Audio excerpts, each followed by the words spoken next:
tournament bag.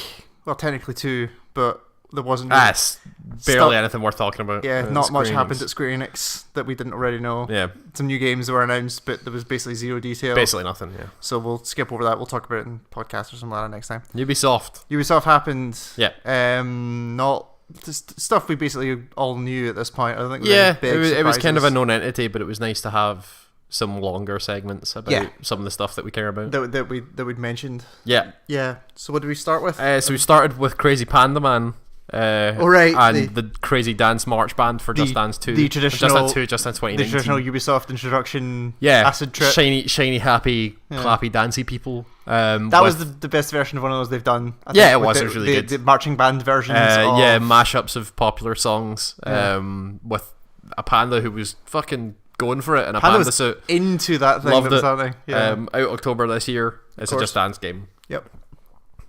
So, like they don't even have to provide any details about that thing anymore. It's just like there's a new one coming. There's another one. New songs. Go for it. Yep. Then moved into Beyond Good and Evil 2. Yeah. Good to see that thing is still getting talked about and not just swept under the rug again. It's still technically a game. They had a really, really, really cool CG trailer for that thing. It's a really cool CG trailer showing off all the characters. I can never remember the name of them, but there's like the pig guy from the last game who's the chef on this giant pirate ship that you're apparently the command of. There's the Cockney Monkey Man from last year. Yep. There's your Scottish engineer who has my name. Callum. Yeah. And then some crazy ice storm happens, and the main character like jumps out of a fighter and gets like a weird crystal suit and jumps onto the thing, and it turns out that Jade from the first game is a bad person. Or that's the or looks like it's a bad person. She had an evil smirk and lunged at the camera. That usually means you're evil. Yeah. It's good to know that thing still exists. The CG looked pretty cool. They showed a little pre-alpha gameplay. Pre-alpha gameplay, which suggests this game is still a while off. Yeah, they talk about space exploration and how you're a space pirate captain and you're going to like uncharted areas of space to try and find this mystical artifact. Yeah.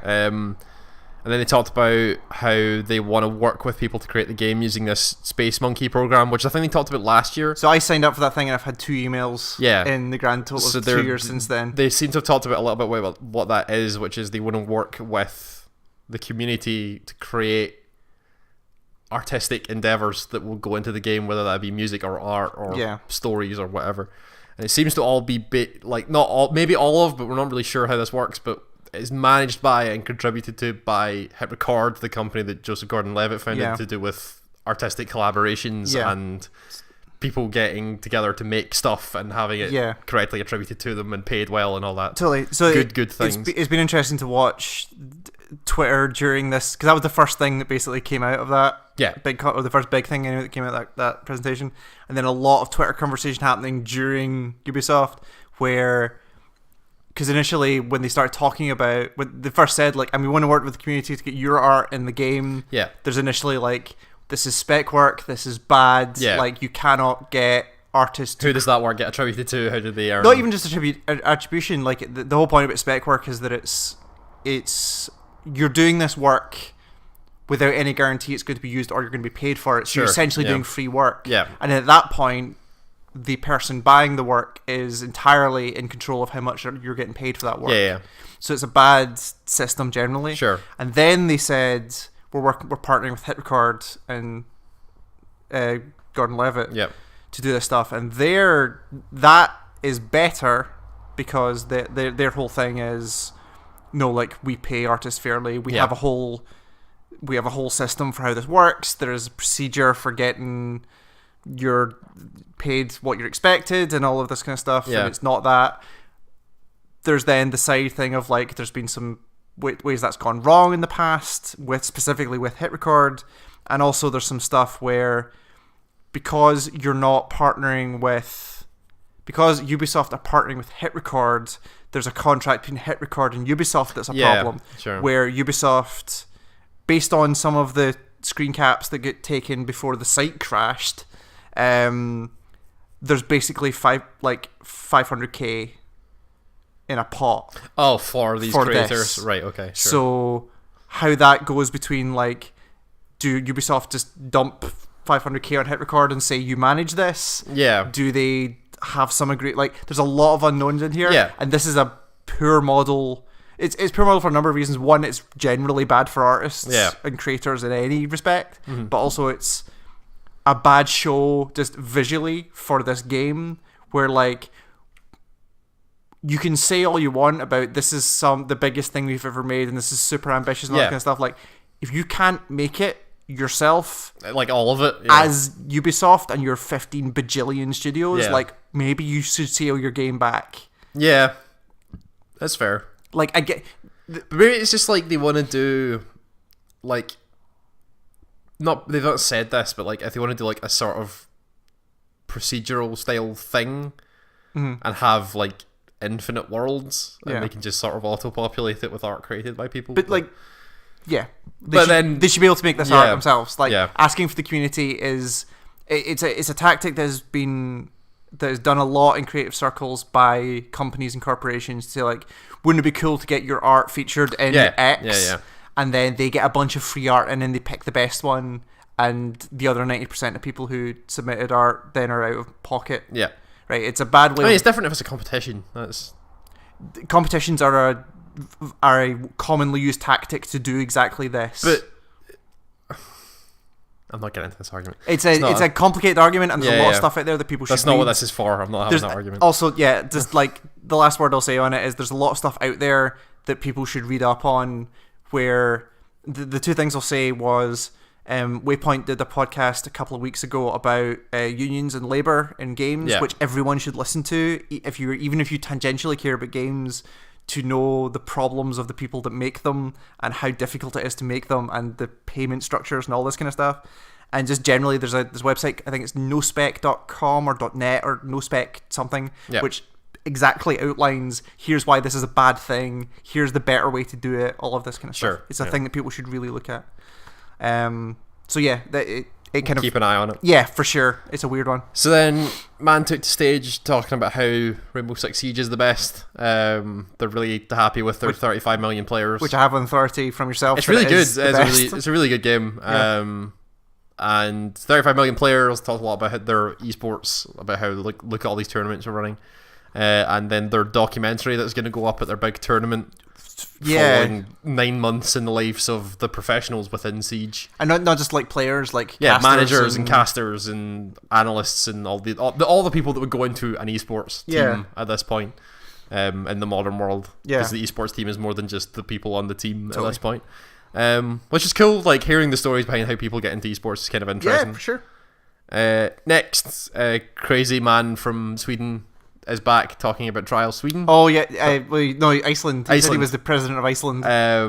No, Finland. Okay. Sorry, Finland. Back, and he rode a tiny dirt bike down the stage and then fake ate it going through a podium and destroying a monitor, which was funny. That was the best bit of acting in that whole stage. Yeah, the tagline "Eat Dirt, Taste Victory" for Trials Rising is the new game. They brought out a member of their community who apparently has worked on he worked on a bunch of videos for early Trials and now works with them on their tutorial stuff. And the community has apparently been involved in the development of this game. Sure. So that's all very good for those people. Totally. February 2019, and then they just had a 2-minute trailer of people on dirt bikes just eating it in the game. To orchestral music. Very well timed, hilarious Real stuff. Good trailer. Yeah, very, very, very funny. I like those games, but I like them for like an hour. Yeah, and there are the people that like doing the same thing over and over until they get it right. Like but also, like, even with that, like, there's always like a skill ceiling on those games for me where I'm like, I'm just never gonna get past this part, but I enjoy that initial ramp. Yeah, that initial ramp up to that point. Yes. Then nice big. It's a dirt bike. So I got I got it. Okay. I got it. No, like, it goes up because it's a dirt, like, you climb. So see, there's two people called Ansem, right? And one of them isn't really Ansem. Fair play. Let's move on. Nice big long segment for the Division 2. Talked about how it's set 7 months after the first game. The smallpox virus has kind of burnt itself out along America, and it's now more about what happens after everybody's been ravaged by this virus and how do you like rebuild from there. Another trailer very much in the tone of the original Division trailers, like look super how grim. Look how super bad everything dark, is, and look how you have to save it. Real nasty visuals and some of that stuff. Some bad shit there. They then talked about the actual, like, some aspects of the gameplay. So you get to, like you were saying, like, when you played those, you understand what the first 30 levels are going to be like. Yeah. But then they said when you get to level 30, there is this whole new specialization system. Yeah. Where you have this, it's not so much you're picking something new, it's like you're not augmenting, you're picking new things to supplement what you already have. You're specializing yourself down on our path. path. So you have sharpshooter, demolitionist, and survivalist, which are basically a sniper, a person with a grenade launcher, and a person with a crossbow. Yep. All looked cool. It was what I was saying at the time while we were watching it, was we've got to the point where everyone knows what these, like, Destiny-esque games are like, where you know what the first 30 hours of that game's going to be. Yeah. So what you want as somebody coming on stage showing a new one of those games off is, like, what is my second 30 hours going to be? Because the first bit is basically the same for every game. And what they said was these specs and 8-player raids, apparently, 8-player raids coming to Division. And very clear, like, we have a content plan for this thing. Like, already laid out 3 episodes for free in the first year. Along with world events and content updates. Yeah. So that's all good. It's good that they're doing the Ubisoft treatment of really supporting their stuff way after launch. The previous Division 1, those updates were paid, right? Yeah, they're part of a season pass. It was part of a season pass. Okay, so the big named ones were. Yeah. So if they're going to ramp up. I don't know if these 3 episodes they're talking about in year 1 are like the big ones, or if they're these 3 episodes but then also like big expansions you have to pay for. I've got no idea. Yeah. But if they do 8-player raids, I hope they handle it better than Destiny did and do like an LFR. Let us as 2 people get into an 8-player raid. Yeah, or else we're never going to see that stuff. LFR is not that bad, guys. Like, it's horrible in WoW, but that's because WoW players are the worst. Like, I mean, it's horrible in Destiny, but also because Destiny players are the worst. Yeah, like you can just put it in and let people deal with it. It's fine. I want to see what a real world raid looks like when you don't out in the streets, like. Well, when you don't have the option of, like, here's a big fucking flaming demon thing. Oh, you mean in the modern world? Oh yeah, I was talking, like, Division 1 had like tanks and shit. Like, but like if you're gonna have a bunch of raids, like, here's 2 tanks, a tank, a helicopter, a big boat. There's a limited amount of stuff you could do with that. Like, it'd be interesting if the raids, a VTOL jet. Like, the idea of it being a raid, the idea that they're calling it raids, a man behind a giant minigun emplacement, right? But 50 Cent with rocket launchers. No, raids evoke a specific set of things based on WoW and the origins of the word raid. Yeah, where it's like combat, puzzle, final boss. The combat is the puzzle in a raid. But there's also, like, if you look at the Destiny ones, like, genuine puzzles. The Destiny ones are like that. Traditional raiding is not like that. All the puzzles are in the bosses in raiding. Like, if they can make raids be a thing that doesn't have a final boss, because final bosses don't make sense in the real world. Sure, yeah. Like, they could do some interesting things with it because it's... I guess, yeah, sure. Because you're firing bullets at things, like... You're firing bullets from real guns. Yeah, not throwing fireballs. March 15th next year. Cool. For that. Again, we'll be playing nothing that. coming out end of February, so it's clear sailing. Yep. They then brought out Grant Kirkhope and the Critical Hit Band to do music for the new... Grant Hope and the Critical Hit Band does sound like they should be doing bluegrass. I know. For the new DLC for the Mario & Rabbids game called Donkey Kong Adventure. No, wait. Let's do the full name. Mario & Rabbids Kingdom Battle : Donkey Kong Adventure. Thank you. Right. DLC pack for Mario & Rabbids. Yep. Not a lot of Mario. Nope. A lot of Donkey Kong, Cranky Rabbid, Mario, Rabbid Peach. Yeah. Big Rabbid Donkey Kong thing. You basically just said a bunch of words there. Cranky Kong and yeah. Cranky Kong, Mario, Rabbid, Peach, Rabbid. Amiibos. Out June 26th. That's cool. That game was cool. Like, totally. I burnt out on it. I never finished it. It got very... Yep. It was too puzzly. It wasn't XCOM enough for me. It was too puzzly rather than tactics. Sure. Yeah. So, but like, and I... How would you feel about Cranky Kong in your Mario game? I don't know. How would you feel about Diddy Kong in your Mario game? I don't know. Do you want to get... Daisy Kong. Because it was Funky Kong was the one in the new one. Yeah. It was Funky Kong. Funky mode. Brand new Funky mode. Brand new Funky mode? Yeah.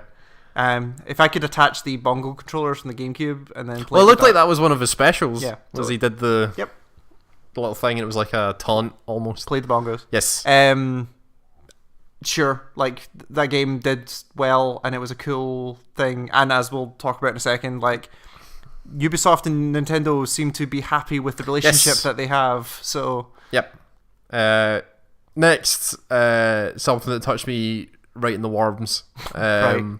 Skull and Bones. Yeah. Is their like serious pirate action simulation game. I think Sea of Thieves should be worried.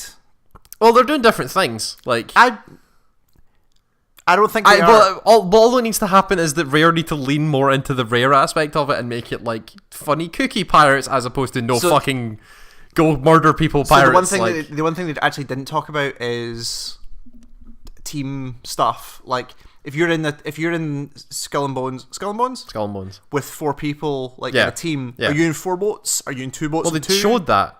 But like, that's what I'm saying. Like the only thing at this point that I think Sea of Thieves has on it is that you've got everybody working on one boat. Everyone on one boat. Well, it seems like based on the way that thing was working, it was one person manning one boat.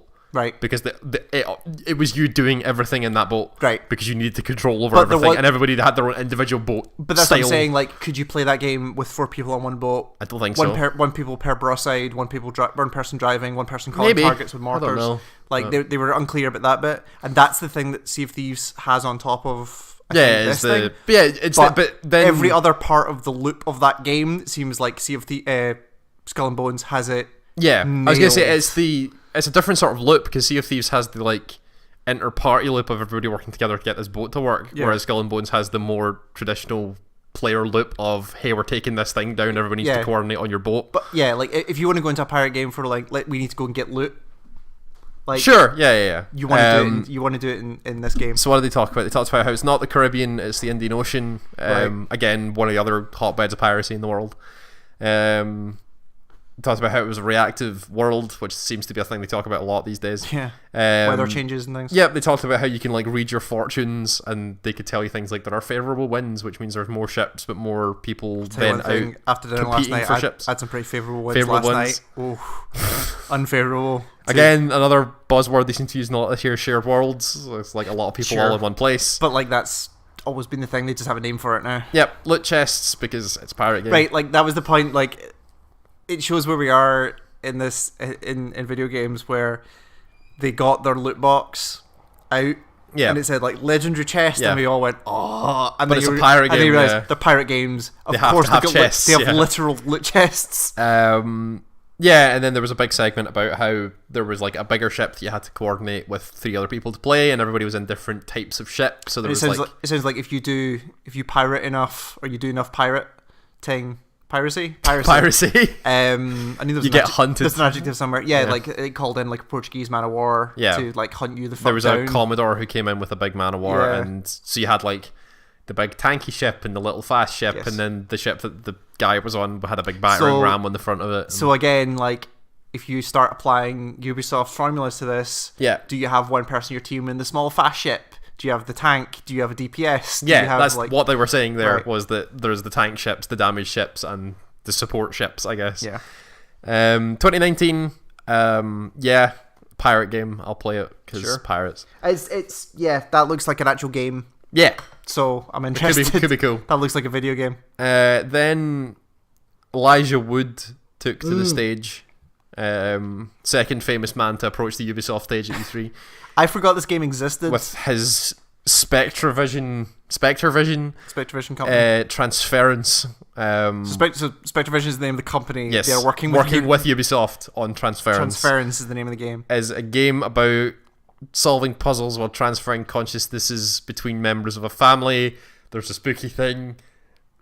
It looks like a VR and traditional experience. Yeah, it evoked a bit of PT in some of the visuals that were happening in there. There's a lot of creepy things with big thing with red eyes. Yeah, lots of Inception style, like the way they were describing crazy it environment was like, changes. And fall 2018 for that. So, because it was originally pitched as like this is their new VR project. Yeah. This is also coming to traditional consoles. Traditional platforms is what was said, so you can play it even if you don't have VR. I'm super interested to see what that thing is like. Yeah, could be cool. Like it seems like I saw. I think it was Jim Sterling on Twitter, Right. was like, as soon as that thing started, was like, wow, Ubisoft really wanted to do PT, didn't they? And like, oh, maybe they actually did want to do PT. Like, as that trailer went on, they were like, oh, okay. Yep. So, fall 2018. Next was Starlink Battle for Atlas, their weird Toys to Life thing. This was bad. Like, this was actively bad, this thing. So, like... So they showed it off last year. No, they didn't. No, sorry, last year. Right, yeah. And all they said was there's this thing and you can customize the ship and it'll inflect the game. So... And then they showed off less this year. So to be very clear what they showed, they showed, like, I think it was like a PS4 controller with a harness thing on the top of the controller that you had a physical... ship on top of it, pull bits off, and you would like pull weapons off it, attach new weapons, and those would react in the game. That was what they were showing. That was what they showed last year. This year they showed like their story part, very little of it, very little story, talking about how they need to go in among planets and unite people against a common threat. There were like characters and dialogue and that kind of stuff. And then they said reconfigurate was the word to use. Reconfigurate your ship, and then. By the way, Star Fox on Switch. They showed Fox McCloud and R-Wings, and they said that that's going to happen on Switch. It's an exclusive experience. There was a moment. There was a moment where my brain had to catch up with it. We're like, oh fuck, they're putting Star Fox on PS4, and I'm like, no, they're fucking not. It'll be on the Switch only, of course. Yep. So they get their own figure. It's October 16th. October 16th. But they showed nothing about what that game actually is. Like how you get more bits for your... I mean, you go to Toys R... Well, you don't go to Toys R Us anymore. No, you don't. But you go to Amazon. You buy it on Amazon. Yeah. You buy these booster packs on Amazon that give you new guns. Like... Yes. Hey, did you like digital loot boxes? How about physical loot boxes? Like a game like that, I want a noise to happen when I open that bag of stuff. In the real world? Yeah. I want it to be spring-loaded to the Overwatch thing. When if it's a legendary thing, it pops out the bag. Okay. And then you lose it. That seems really dangerous. Yeah, because it'll go fly out of a window or down the small couch children. Or just like, boom, boom. Yeah. We killed the rabbit. Legendary gun. Starlink. Yeah. Yeah. Next, another man took the stage and talked about For Honor and how that's done really well. Right. Yep. Talking about how the consistent updates and how the community's great and everything. Yep. They talked about a little bit about their esports thing, but considering how upset people got about their last esports thing. Yeah, you said that. What? Did something happen? Well, it was like they did the big showcase for Honor of like, here we're gonna do esports. Look at this tournament, and it was entirely taken over by there was some like broken move or something like that. The guy who won by spamming. So everybody got super mad at him and was really boring. And So, did they roll an update immediately before the update? Well, the best thing about it was the guy that won did it, and he got presented with the trophy, and it was like the head designer or like somebody who worked on the game presented him with the trophy and shook his hand and went like, "Oh, congratulations, but your style is not going to exist for a couple more days." So they basically went, "No, we know this is fucked. Like, we're sorry." Okay. They fixed it, but it was like people weren't happy at the time. So they said that the starter edition, whatever that is, if it's like Siege, then it's like a really stripped down version of the game, is free on Uplay for this week. And if you get it, you've got it. Like you don't have to worry about anything else. But if it's anything like Siege, it'll be really stripped down and it'll take forever for you to unlock anything. So that free weekend that they did of Siege, was it not like the full game for a weekend? I don't actually know. Okay. But yeah, like the starter edition is really, really stripped back. Okay. But if it's anything like that, but they also then said new update coming 16th of October called Marching Fire, introduces the Wulin Chinese faction. Oh, did they name it? Yes. Sorry, did I miss that bit? Well, they said it was part of the Wulin. Okay. So it was like, I think they said 3 or 4 new characters. Right. They looked like 3 or 4 at least. Looked cool. More variety for a game like that can only be a good thing unless they're broken, but who knows. And they talked about a Castle Siege mode, which was one of 3 names that we could... Well, they said it was a Castle Siege mode, and then it was either called Bridge or Breach. I don't know which. Or Siege. It's but one of those 3. One of them. But it's a mode. Apparently, people have wanted it. There's a mode for it. Cool. They had like trebuchets, they had like oil dump things, battering rams, siege towers, all those things. The stuff you would expect. Yep, good for the people that want more For Honor stuff. Yep. Still supporting that game, which is awesome. Oh yeah, really cool. Crew 2, a little bit of Crew 2. Talked about open beta is going to be on June 21st. You can preload it now if you want it. Cars, buggies, boats, planes, bikes. Yeah. F1 cars. Hover. Yes. No, sorry. That was Forza yesterday. Yeah. Yeah. So they're doing their whole like jump between planes and boats and whatnot, but open beta 21st if you want it. Sure. And then big look at Assassin's Creed Odyssey. Talked about how it's like set during Sparta versus Athens, and that time you play as one of two characters, and I remember the woman's called Cassandra, and I can't remember the name of the man. I cannot remember at all. She was the one that they did the demo with. Yeah. So you're given the spear of Leonidas, which apparently is some magical spear. Yeah, they gives you magic powers. They appear to just be like going full on mysticism from the jump. Like normally, like the past couple of Assassin's Creed, they've done like mysticism as part of a DLC pack where they'll explore it, but now like from the jump they're just like, here's just this thing that gives you magic, magic arrows, like that kind of stuff. Gives you like hailfires of arrows and shoot weird things out of it.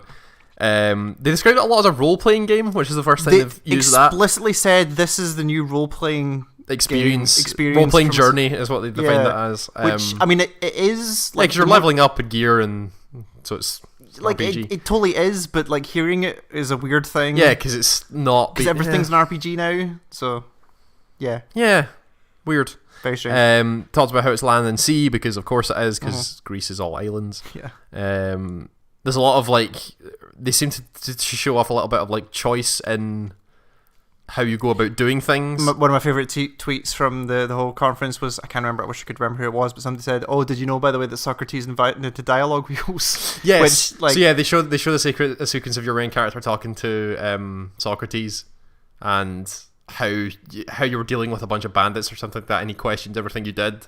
It seemed like every choice you made, you were like, "Are you sure you want to do that? Because here's the reaper. Yeah. Like, here's like, this is how you're like." Well, it was like the situation they seemed to be setting up was there was like a man committed of a crime had been taken by guards, and you had to go and free him. Yeah. But then he was like, "How did you handle the guards?" And you were like, "Yeah, I killed them." And it was like, "Oh, so you chose the guard's life over this man who's committed a crime? Do you think that's right?" Yeah. "What did you do with the man?" He's like, "I let him go." I was like, "You committed a crime. Do you think that's the right thing to have him running about the wilderness?" And there was an option that was like, "So, like, where is he now?" And there was like, "Oh, I killed him," or lie, and say like, "Oh no, he's halfway to Mykonos." Yeah, he's away. Yeah. Yeah, it looks really nice. It does. They showed a moment that was they defined as a big battle. That seemed like a non-name placeholder thing. So the only reason that I knew that would be a thing was somebody stuck on Twitter during it that the pre-orders went up on the Ubisoft store before they announced the game on the stage.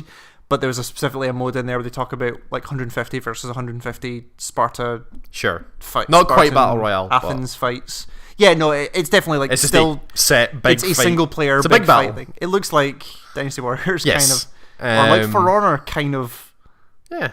Only with the Assassin's Creed combat system. The Assassin's Creed combat system. But that was it for Ubisoft. No real surprises. Or everything in there we'd heard of before. There was nice little Ubisoft. You keep going, making your games. Totally, and like it's continuing to feed their thing of like it does make it their approach of let's support our stuff for as long as possible means that you don't have to keep announcing stuff super early. No, because you have all this stuff that you're working on the back burner. Here's the new stuff for this and this and this and this. Meanwhile, we're actually working on a game, and then when it's ready, we'll show you. Unless you're Beyond Good and Evil, in which case we're going to keep showing you this until it exists. Until we're done and pre-alpha. That thing said gameplay. Pre-alpha. Yeah.